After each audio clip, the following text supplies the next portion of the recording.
Writing the introduction to the IB Psychology IA can be tricky. So in this video, I want to explain what you need to include and the best possible structure to make sure you can score top marks. So first of all, let's look at what you have to include in the introduction itself. It's really important that you've got a summary of the background theory or model. You also need to make a clear explanation of how your study is related to that theory or model. That is the link between your investigation and the background theory.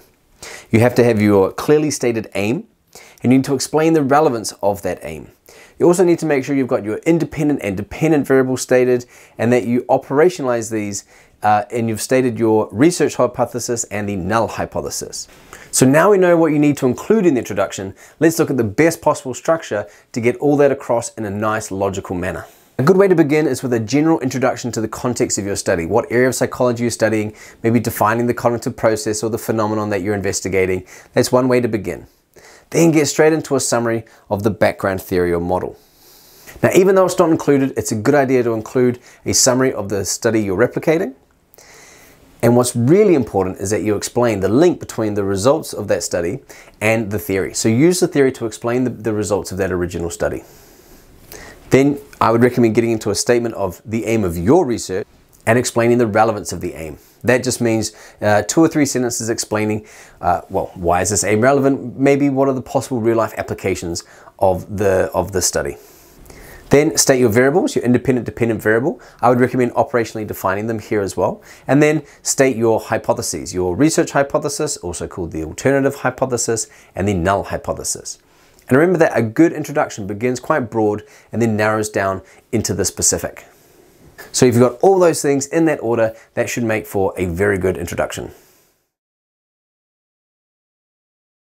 Sometimes getting started is really tricky. So go and check out this blog post. Here's a few lines from opening journal articles that you might use as some inspiration, and then go ahead and try to write one similar. You might want to check out my other video where I talk about the 5 biggest mistakes made in the IA introduction. Check out our internal assessment playlist, it's listed in there. You want to make sure you don't make these mistakes. So feel free to pause the video here, check out this checklist, compare it to your first draft of your introduction, and then see if you've done all of these things. If you have, it looks like you're on track to do really well in the IA introduction. Now you're ready to get on to the exploration.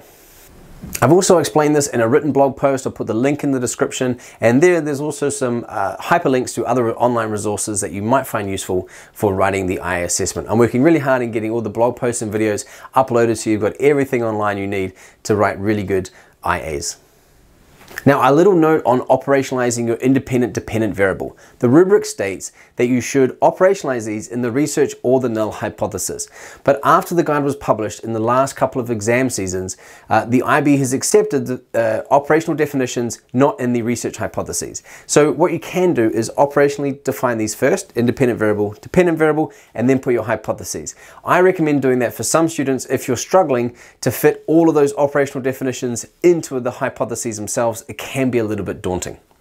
If you're a teacher or if you're a student, check out our latest ebook. It's the internal assessment. We've taken that chapter out of the textbook and have made it available as a digital ebook PDF. So you can download that if you're a teacher, pay for it once, download it once, and share it with all your students. Everyone's got it. And also check out the teacher support resources, which has got all these slides that I'm using and the workbooks, example IAs, rubrics, everything you need there to teach the IA. All right, there we have it. Hope that was helpful. Good luck.